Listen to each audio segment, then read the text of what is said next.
E aí, pessoal, hoje nós vamos falar sobre a interação que existe entre os seres vivos. Sabe que os seres vivos, dentro de uma comunidade biológica, eles interagem entre si. E essa interação, ela pode ser entre os indivíduos que são da mesma espécie, aí nós chamamos de interação intraespecífica, ou ela pode ser entre indivíduos de espécies diferentes. Aí nós já denominamos de uma interação interespecífica. Essa interação, ela pode tanto beneficiar ambos, como também pode beneficiar apenas um dos envolvidos. O outro, ele pode não ser beneficiado, mas também não é prejudicado. Ou seja, quando ele não é nem beneficiado e nem prejudicado, e a outra é beneficiada, essa interação ela é chamada de harmônica. Porém, quando uma das partes é prejudicada, ou então as duas, ou seja, os dois envolvidos nessa interação são prejudicados, essa interação agora ela é chamada de desarmônica. Vamos falar então da primeira interação, que é chamada de sociedade.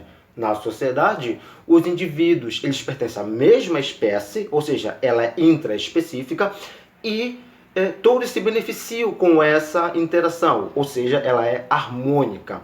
Na sociedade, essa interação ocorre uma divisão de trabalho, ou seja, grupos de seres vivos dessa sociedade possuem tarefas específicas. Então, um grupo ele organiza e tem uma função, o outro grupo ele organiza e tem uma outra função.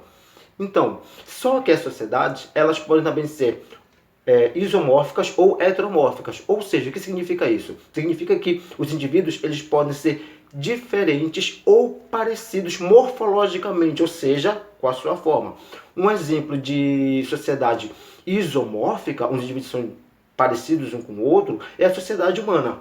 Já, por exemplo, uma sociedade heteromórfica, onde existe uma divisão clara, uma diferença clara entre os indivíduos, seriam, por exemplo, a sociedade das formigas, dos cupins e das abelhas. Vamos pegar como, por exemplo, a sociedade das abelhas. Nós temos o zangão, que é o macho, e esse macho ele é fértil. Nós temos a operária, ou as operárias, que no caso são fêmeas estéreis, e nós temos a rainha, que ela é diferente dos outros, ela é maior, né? Ela é diferente dos zangões e das operárias, e ela é a única fêmea fértil. No caso da rainha, a função dela é reproduzir, tá? Ou seja, produzir novos filhotes. As operárias, dependendo da operária, ela vai ter diversas funções. Existem operários, por exemplo, que vão tirar o lixo da colmeia, existem operários que vão servir a rainha, existem operários que vão proteger a colmeia de invasores. Então, existe uma clara divisão de trabalho aí. E os zangões também vão ter essa função, mas também eles vão ter a função de reprodução. Ou seja, como eles são machos férteis, eles vão copular com a rainha para assim produzir novos ovos, novos descendentes. A rainha, então, ela vai produzir diversos óvulos. Esses óvulos, eles serão fecundados pelos espermatozoides dos zangões. Então, vão gerar indivíduos aí, que esses indivíduos, eles podem receber nutrição diferente. Por exemplo, esses indivíduos, eles podem receber pólen e mel. Eles vão dar origem, então, a indivíduos que são as operárias, ou então ele pode receber uma alimentação mais longa, por um tempo maior e diferenciada. No caso aí, que alimentação diferenciada seria essa? Seria a geleia real. E aí vai dar origem a um indivíduo que seria a rainha, que é a única fêmea fértil. Quando os óvulos eles não são fecundados, ou seja, óvulos que não foram fecundados por espermatozoides, esses óvulos se desenvolvem mesmo assim e vão dar origem a zangões. Então, olha a diferença. Rainhas e operárias são indivíduos que, por surgirem de uma fecundação, são indivíduos diploides, 2 Ns. Já os zangões são óvulos não fecundados, ou seja, N, que mesmo assim se desenvolvem e vão dar origem a eles, aos zangões. Esse processo em que óvulos não fecundados dão origem a indivíduos, nós chamamos de partenogênese. Ah, detalhe, os zangões eles têm vida curta, tá? Quando eles vão copular com a rainha, eles vão promover um voo nupcial. Eles voam junto com a rainha, ao redor dela e tal, e depois eles vão copular. O que vai acontecer a partir daí? Tá? Depois que ocorreu esse voo nupcial, né, e ocorreu a cópula, as operárias elas não alimentam mais os zangões, seria esse o papel delas, promover comida para eles. Elas não alimentam mais, elas deixam que os zangões morram de fome. No caso das formigas, nós temos também machos e fêmeas, onde no caso nós temos a única fêmea fértil do ninho, que seria a rainha. Os adultos são, devido raras exceções, né, são sempre as operárias, e também nós temos os machos. Bom, no caso, como é que vai ocorrer?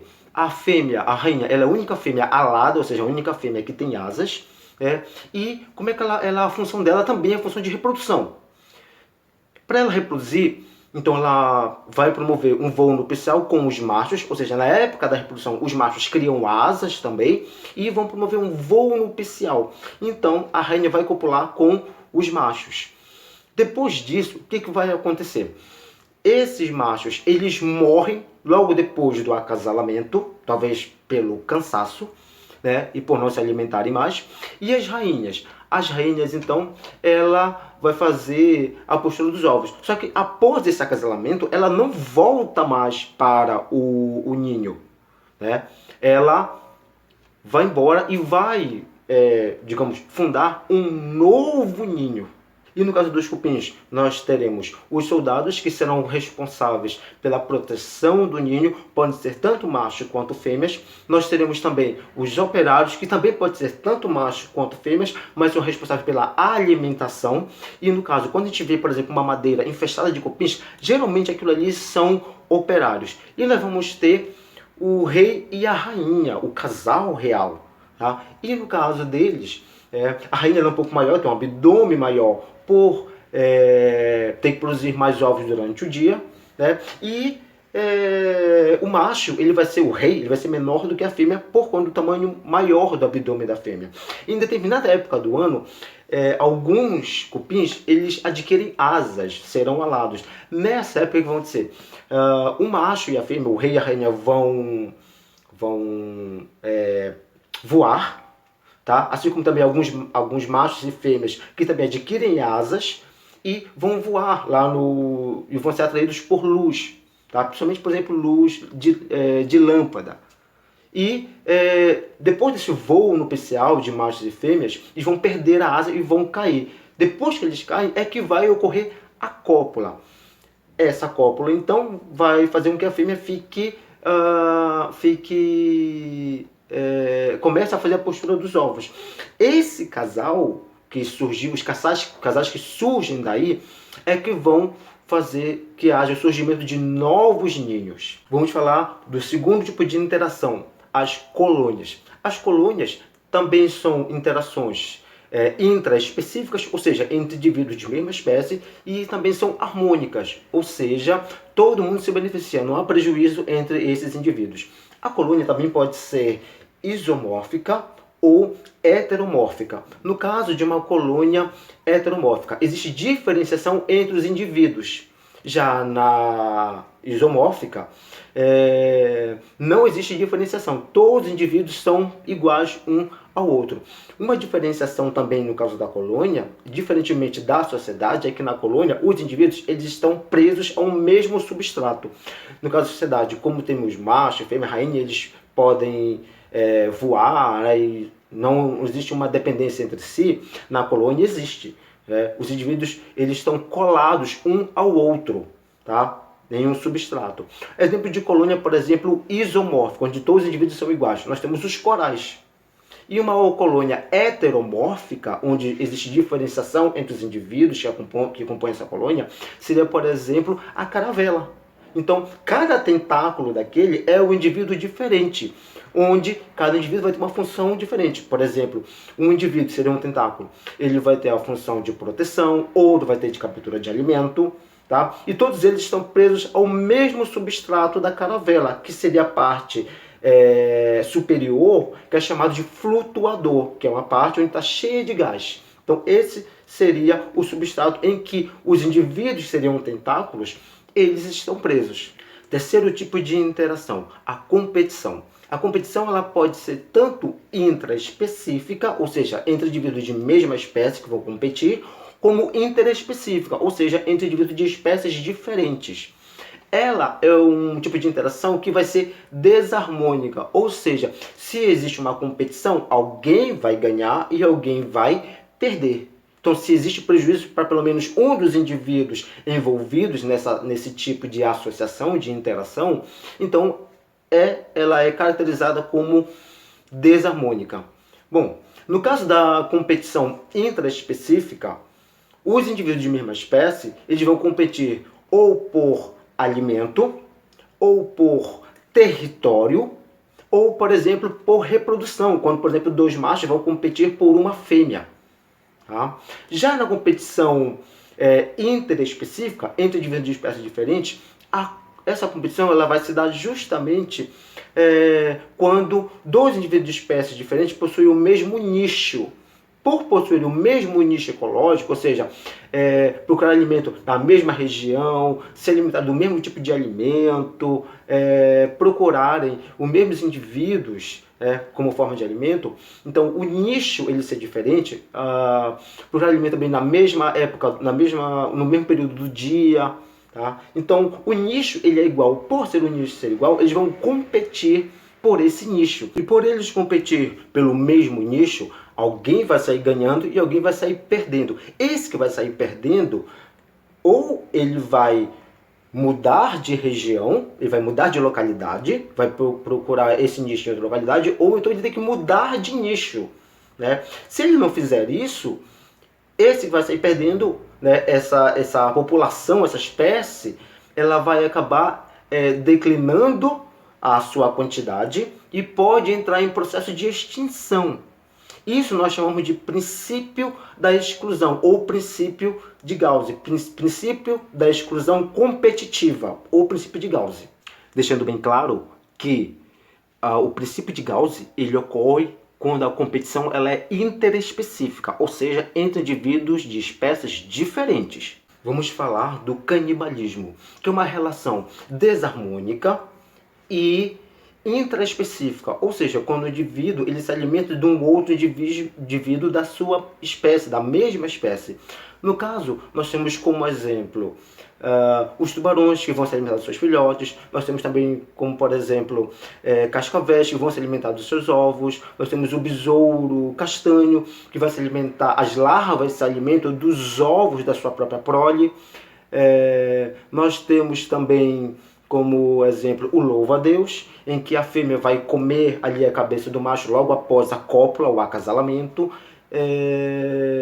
e também a aranha viúva negra, que faz a mesma coisa, vai se alimentar do macho após o acasalamento. Existem outros casos também. Existe caso de canibalismo na espécie humana? Sim. Só que quando esse canibalismo na espécie humana ele ocorre por meio de um ritual religioso.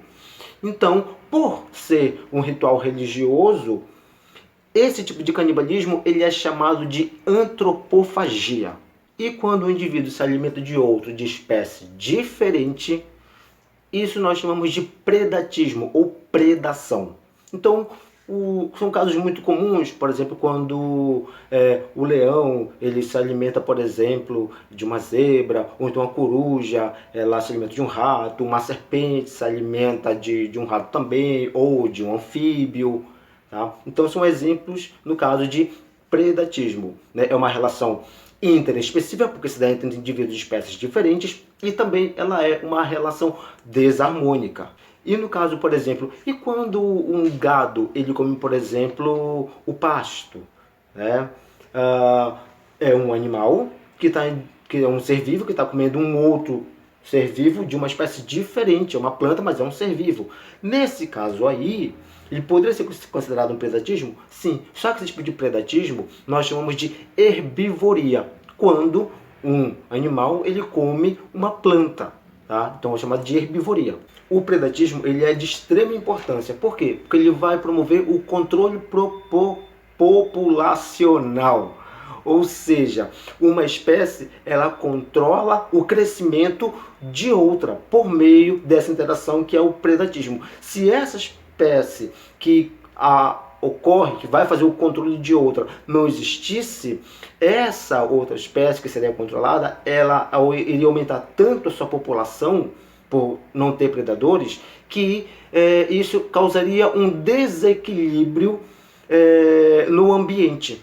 E isso, nós temos diversos exemplos em que isso ocorreu. Outro tipo de interação, o parasitismo, quando um indivíduo ele utiliza um outro indivíduo de uma espécie diferente, ou seja, é uma relação interespecífica, esse indivíduo vai utilizar um outro de uma espécie diferente como forma de abrigo e de alimento. Ele vai retirar substâncias orgânicas desse indivíduo, prejudicando-o. Ou seja, se vai prejudicar, então ela é desarmônica. Dependendo da localização que esse parasita vai ter em relação ao seu hospedeiro, ele pode ser classificado como ectoparasita ou entoparasita. Ectoparasita, quando ele se localiza na região externa ao seu hospedeiro.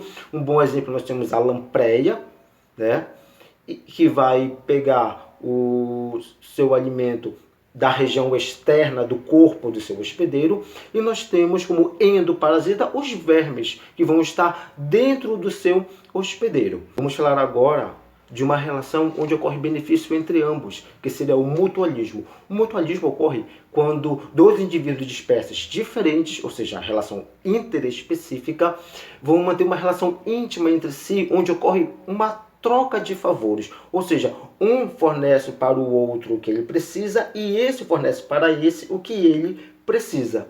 Então, uma relação íntima. Às vezes, essa relação é tão íntima que esses indivíduos eles não podem se separar. Se ocorrer a separação deles, eles vão morrer. Ou seja, há uma dependência muito grande entre esses indivíduos.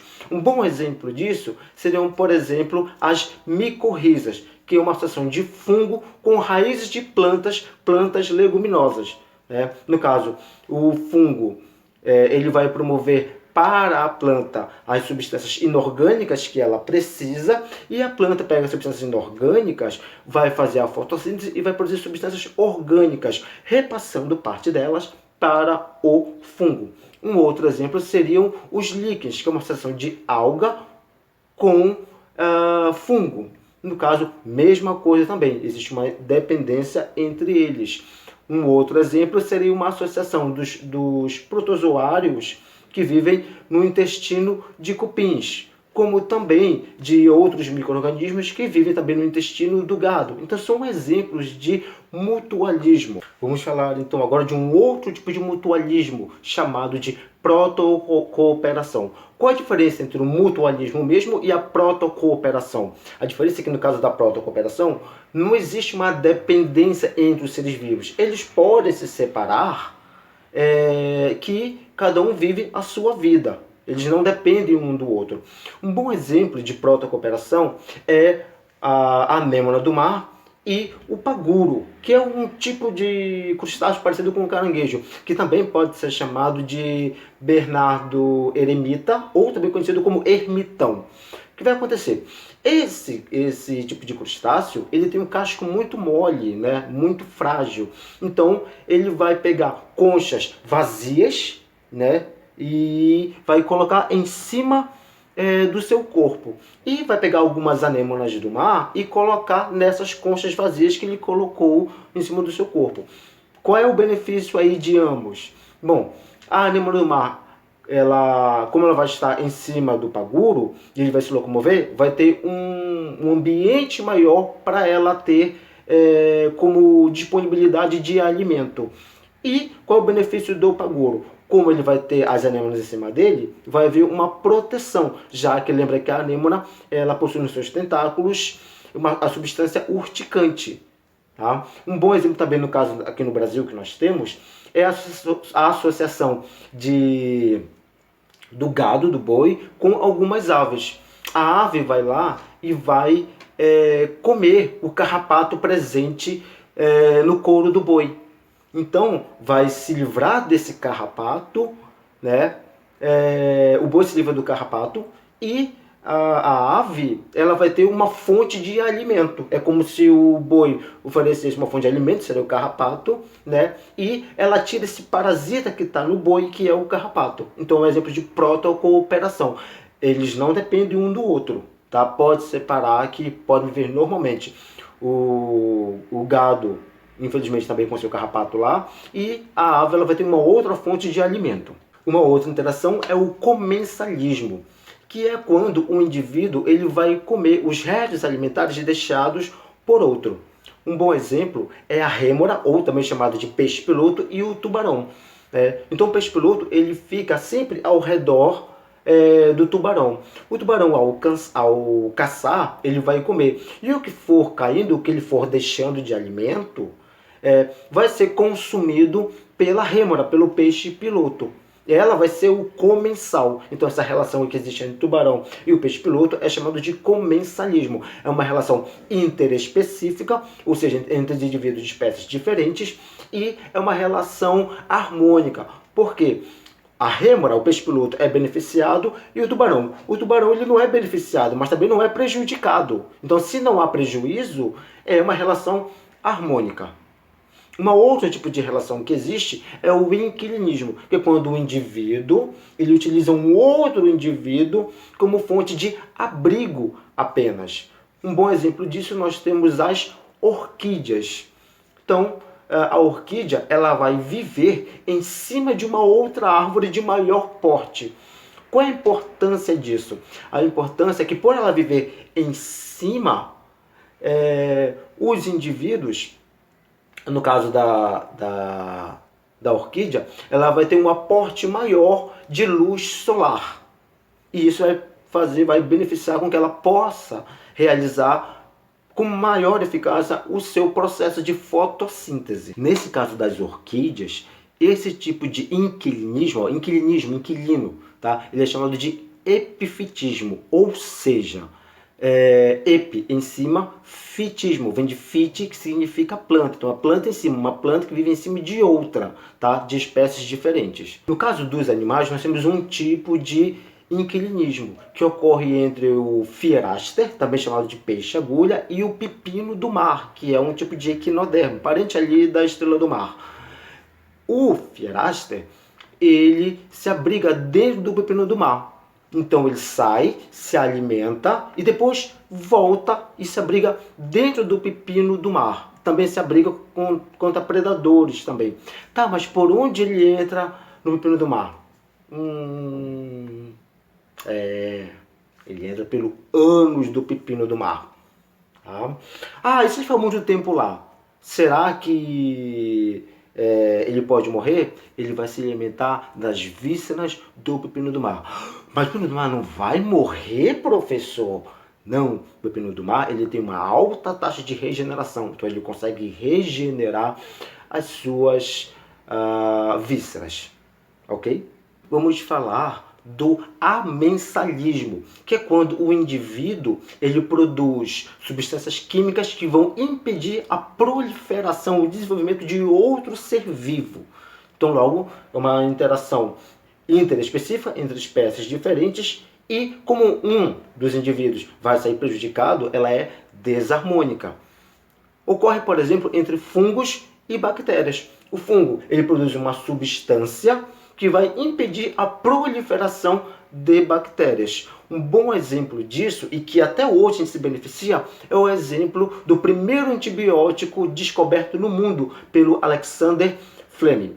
Alexander Fleming vivia na Inglaterra, tinha lá a sua placa de Petri com uma cultura de bactérias. Deixou lá, saiu de férias por 3 semanas. Ao voltar, ele notou que havia dado fungo, havia mofado, só que onde o fungo estava presente, as bactérias não se desenvolveram. Então, a partir daí, ele notou que o fungo produziu uma substância que impedia o desenvolvimento dessas bactérias, a proliferação delas. Tá? Então, como o fungo ele faz com que as bactérias não se proliferem por meio de uma substância química produzida por ele, então essa relação entre fungos e bactérias é chamada de amensalismo. Detalhe, essa substância o Alexander Fleming ele isolou e foi a partir daí que foi descoberto o primeiro antibiótico do mundo, que é a penicilina. Por que recebeu esse nome? Por conta da espécie do fungo. O fungo pertence à espécie Penicillium notatum. Vamos falar da forésia, que é um tipo de interação em que o indivíduo utiliza outro apenas como meio de transporte, apenas para se locomover. Um exemplo, nós temos as cracas e as baleias. Então, as cracas vão utilizar essas baleias para que elas sejam transportadas até um outro tipo de ambiente, já que as cracas não têm meios de locomoção, não têm estruturas locomotoras. Vamos falar de um mecanismo que é utilizado por alguns seres vivos para dificultar a ação dos seus predadores, que seria o mimetismo e a camuflagem. No caso da camuflagem, o indivíduo ele vai utilizar um mecanismo para se confundir com o meio onde ele está. Um bom exemplo disso é o camaleão, que vai mudar a cor, do seu corpo de acordo com o ambiente onde ele está. E também no caso, por exemplo, do bicho-pau, que é um inseto que ele se assemelha muito a gravetos. Então, ele é confundido com gravetos e dificulta a ação dos seus predadores. Já o mimetismo é quando uma espécie ela imita outra espécie. Tá? Por exemplo, nós temos a borboleta, chamada de borboleta vice-rei, que ela imita um outro tipo de borboleta, que é a borboleta monarca, que é uma borboleta tóxica e com gosto muito ruim. Essa borboleta monarca ela é evitada pelos seus predadores, por pássaros predadores. A borboleta vice-rei, então, para não ser predada por esses pássaros, ela imita a borboleta monarca para que ela também não seja predada. Então isso nós chamamos de mimetismo. Mimetismo que vem do grego mimesis, que significa imitar. Beleza, pessoal? Então é isso. Espero que tenha ficado entendido. A gente se encontra na próxima.